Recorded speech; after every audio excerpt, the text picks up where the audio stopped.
Good evening, London. Allow me first to apologize for this emergency channel! I do, like many of you, appreciate the comforts of the everyday routine, the security of the familiar, the tranquility of repetition. Bloody hell. I enjoy them as much as any bloke.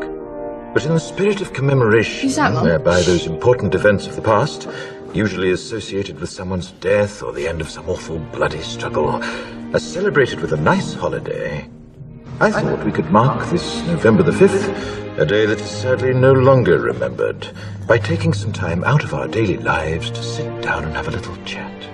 There are, of course, those who do not want us to speak.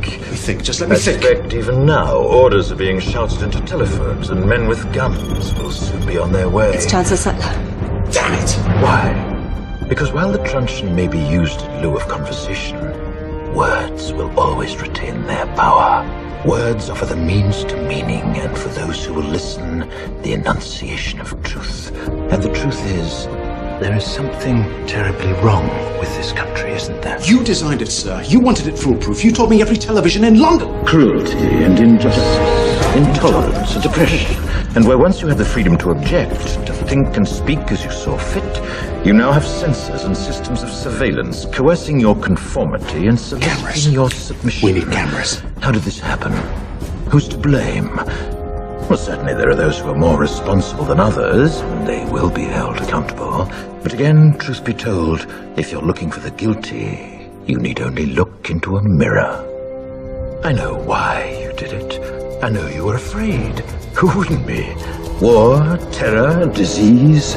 There were a myriad of problems which conspired to corrupt your reason and rob you of your common sense.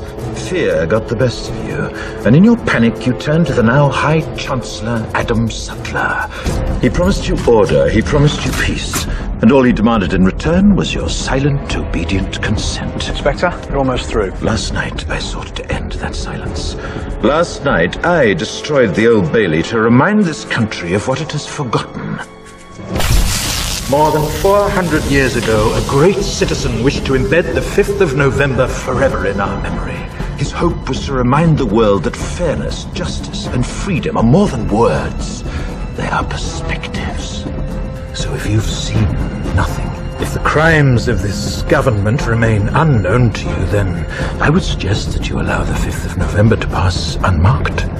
But if you see what I see, if you feel as I feel, and if you would seek as I seek, then I ask you to stand beside me 1 year from tonight, outside the gates of Parliament, and together we shall give them a 5th of November that shall never, ever be forgotten.